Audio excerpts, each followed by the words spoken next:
El crepitar de la leña es lo único que rompe el silencio esta noche. Es un sonido que consuela, ¿verdad? Te hace sentir a salvo. Pero el silencio absoluto, ese que se mastica, ese es otra cosa. Ese te devuelve ecos de lo que preferirías olvidar. Recuerdo uno de esos silencios. Fue en el invierno de 1978. Yo era un chaval, apenas 20 años, y había conseguido un trabajo que parecía caído del cielo. Operador de radio en una estación meteorológica remota, en los picos más altos de la cordillera. Aislado durante 6 meses, sí, pero la paga era extraordinaria. Mi único contacto con el mundo sería una comunicación diaria, a las 10 de la noche en punto, con el operador de la estación del Valle, un tal Silas. Y mi primera conversación con él fue la que encendió la mecha. Su voz, al otro lado de la estática, sonaba vieja, como el cuero agrietado. Muchacho, me dijo, sin preámbulos, escúchame bien. Aquí arriba, el tiempo no es lo único que forma patrones. Fíjate en los ecos, no en los del sonido. En los otros, no entendí nada, claro. Pero su tono no era el de un compañero dándote la bienvenida. Era una advertencia. ¿Y tú qué habrías hecho en mi lugar? Con 20 años, solo en el mundo y con un sueldo que te solucionaba la vida. ¿Habrías dado media vuelta por las palabras crípticas de un viejo desconocido? Yo no lo hice, me reí para mis adentros y me instalé en la pequeña cabina de madera y metal que sería mi hogar. Era un espacio funcional, casi claustrofóbico. Una litera, una pequeña cocina, la mesa con el equipo de radio y un ventanal inmenso que daba a un mar de nubes y picos nevados. Durante el día, era el rey del mundo. La soledad era paz, el viento cantaba melodías que parecían limpiar el alma. Pero al caer la noche todo cambiaba. El viento se convertía en un lamento. La inmensidad del paisaje se volvía una amenaza, un vacío que te observaba. Y a las 10 de la noche, puntual, la luz verde del transceptor parpadeaba y la voz de Silas llenaba la cabina. Las primeras semanas fueron rutinarias. Intercambiábamos datos meteorológicos, lecturas de presión, velocidad del viento, una letanía de cifras que me aprendí de memoria. Pero después de los datos, Silas siempre añadía algo. Comentarios extraños sobre la naturaleza de la repetición. Hoy el viento ha dibujado el mismo patrón en la nieve que el martes pasado, muchacho. Exactamente el mismo. Las cosas aquí arriba tienen memoria. Yo intentaba seguirle la corriente, achacaba sus rarezas a la soledad prolongada. Eran cosas de la edad, Silas, le decía con condescendencia juvenil. Al otro lado solo había un silencio cargado de estática, y luego una risa seca, sin alegría. La edad no tiene nada que ver. Es el lugar, este sitio, mastica a la gente y la escupe con otra forma. Tú solo asegúrate de no ser el mismo cuando te vayas. Sus palabras empezaban a calar en mí, como la humedad en los huesos. Empecé a notar cosas, pequeñas rutinas que yo mismo desarrollaba sin darme cuenta. Colocar la taza de café siempre en la misma marca de la mesa. Dar 3 vueltas a la llave de la puerta al cerrar por dentro. Tocar el marco del ventanal antes de mirar fuera. Manías, me decía, simples manías para combatir el aburrimiento. Pero una noche, todo se torció. Fue a principios del segundo mes. La conexión con Silas era pésima. La estática era un rugido constante. Apenas podía oírle. Silas, no te copio, repetía yo una y otra vez.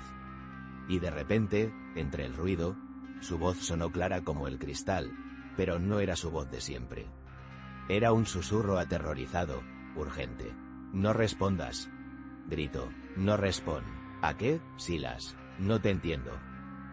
Al otro, al que llama después de mí. No lo hagas, muchacho. Es una trampa, es el eco, y la comunicación se cortó de golpe. Silencio total. Me quedé helado, con los auriculares puestos, escuchando la nada.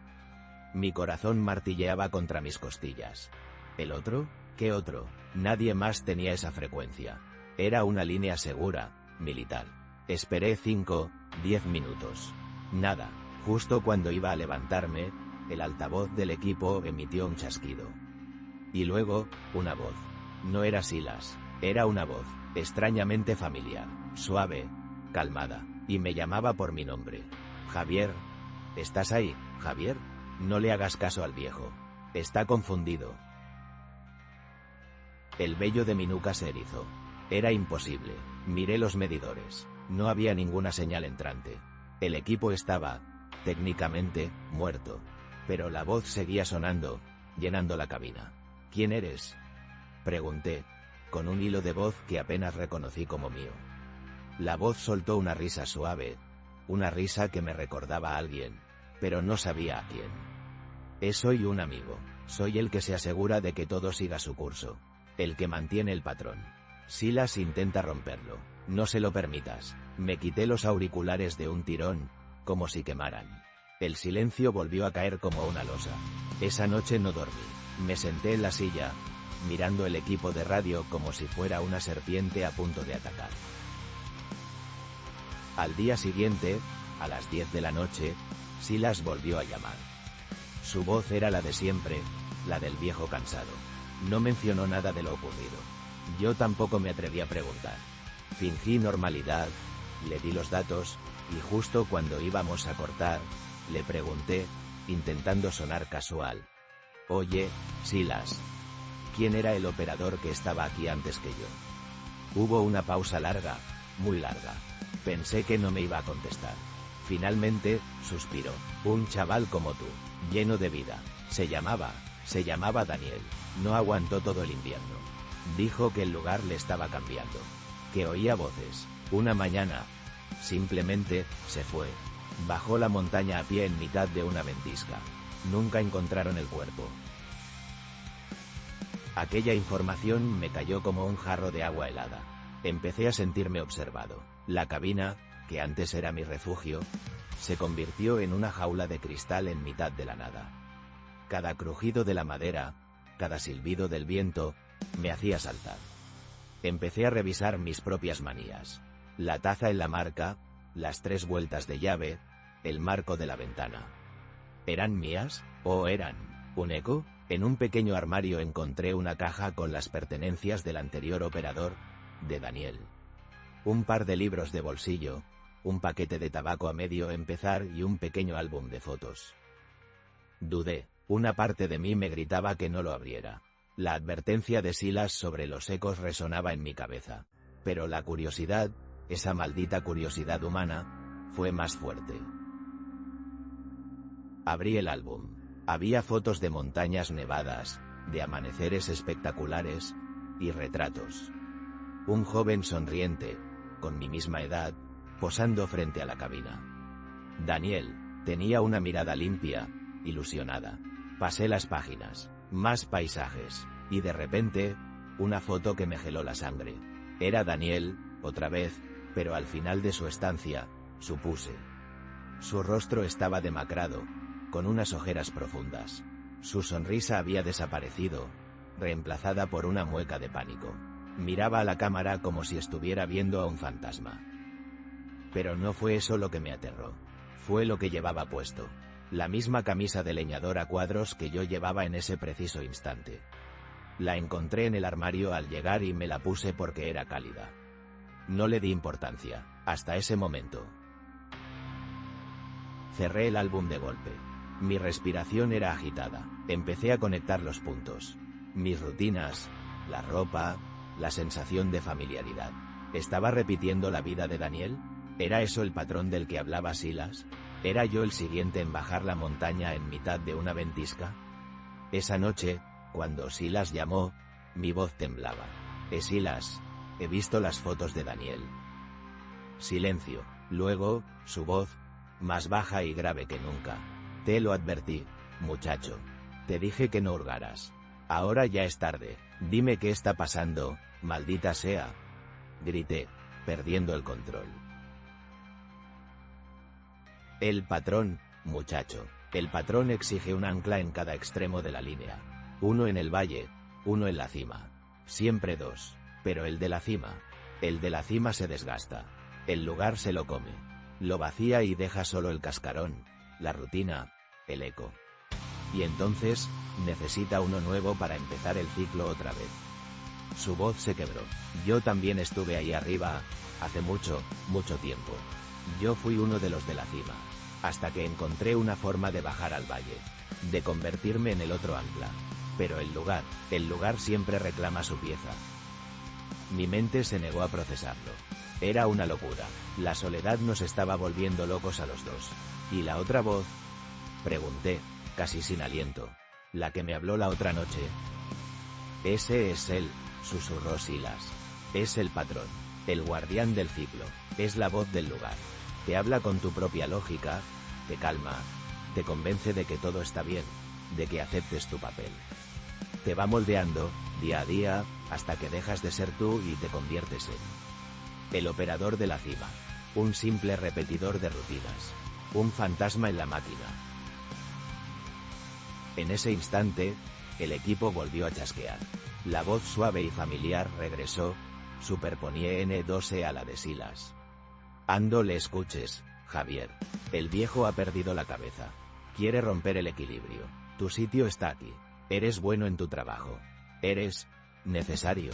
La voz sonaba tan razonable, tan tranquilizadora. Y por un segundo, un terrible segundo, me sentí tentado a creerla. La rutina era segura. El aislamiento era paz. ¿Qué importaba si perdía un poco de mí mismo en el proceso? Entonces miré mi reflejo en el cristal oscuro del ventanal. Y vi el rostro de Daniel en la foto. La misma mirada vacía, el mismo pánico latente bajo una capa de resignación. Y supe lo que tenía que hacer. Tenía que romper el patrón. Con un grito que mezclaba rabia y terror, agarré una pesada llave inglesa de la caja de herramientas y empecé a destrozar el equipo de radio. Los golpes resonaban en la cabina como disparos.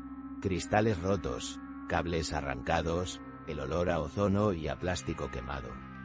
La voz se convirtió en un chillido de estática, un alarido electrónico que se retorcía y se apagaba lentamente, hasta que solo quedó el silencio.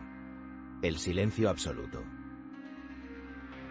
No esperé al amanecer. Me puse toda la ropa de abrigo que encontré, cogí una brújula, una linterna y salí a la noche helada.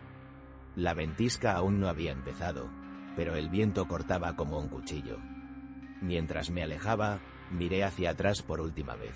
La cabina era una pequeña luz parpadeante en la inmensa oscuridad de la montaña. Y por un instante, me pareció ver una figura en el ventanal, mirándome. Una figura alta, borrosa, sin rostro. El guardián del patrón. No sé cuánto tiempo caminé. Horas, o quizás días. Perdí la noción del tiempo. Solo sé que cuando un equipo de rescate me encontró al borde de la congelación, yo ya no era el mismo chaval que había subido a esa montaña. Nunca supe qué pasó con Silas. La compañía dijo que se había jubilado repentinamente. La estación de la cima fue automatizada. Nadie volvió a pasar un invierno allí. A veces, en noches como esta, cuando el silencio es tan profundo, casi puedo oír el susurro de la estática. Y la voz que me prometía un propósito, un lugar en el patrón. Una parte de mí, la más oscura, todavía se pregunta qué habría pasado si me hubiera quedado. Si hubiera aceptado mi papel. Desde aquel día, nunca volví a mirar igual mi propio reflejo en una ventana oscura. Porque a veces, solo por un instante, no me veo a mí. Veo a un joven asustado, con mi cara, atrapado en una cabina en la cima del mundo.